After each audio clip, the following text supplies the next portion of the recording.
ഗുജറാത്തിനെതിരായ Ranji trophy semi ഫൈനലിൽ കേരളം ഭേദപ്പെട്ട നിലയിൽ. കളി നിർത്തുമ്പോൾ കേരളം 4 വിക്കറ്റിന് 206 റൺസ് എന്ന നിലയിലാണ്.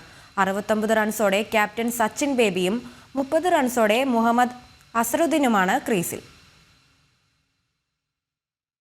ടോസ് നേടിയ കേരളം ബാറ്റിംഗ് തിരഞ്ഞെടുക്കുകയായിരുന്നു. കരുതലോടെ ബാറ്റ് വീശിയ ഓപ്പണർമാർ കേരളത്തിന് മികച്ച തുടക്കമാണ് നൽകിയത്. രോഹൻ കുന്നുമലും അക്ഷയ് ചന്ദ്രനും ചേർന്ന് ആദ്യ വിക്കറ്റിൽ 60 റൺസ് കൂട്ടിച്ചേർത്തു. ഇരുവരും നിലയുറപ്പിച്ചെന്ന് തോന്നിച്ച ഘട്ടത്തിലാണ് അക്ഷയ് റണ്ണൌട്ടായത്. തൊട്ടുപിറകെ രവി ബിഷ്ണോയുടെ പന്തിൽ രോഹൻ കുന്നുമലും മടങ്ങി. ഇരുവരും 30 റൺസ് വീതം നേടി. മുഹമ്മദ് അസറുദ്ദീനും സച്ചിൻ ബേബിയും ചേർന്ന് 5-ാം വിക്കറ്റ് കൂട്ടുകെട്ടിൽ ഇതുവരെ 49 റൺസ് കൂട്ടിച്ചേർത്തിട്ടുണ്ട്.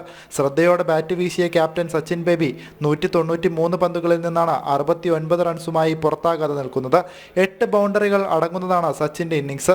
കഴിഞ്ഞ മത്സരത്തിൽ നിന്ന് 2 മാറ്റങ്ങളുമായാണ് കേരളം ഗുജറാത്തിനെതിരെ കളിക്കാനിറങ്ങിയത്. ഷോൺ റോജർക്ക് പകരം വരുൺ നായനാരെയും ബേസിൽ തമ്പിക്ക് പകരം അഹമ്മദ് ഇമ്രാനെയുമാണ് ടീമിൽ ഉൾപ്പെടുത്തിയത്. സ്പോർട്സ് ഡെസ്ക്, ജനം.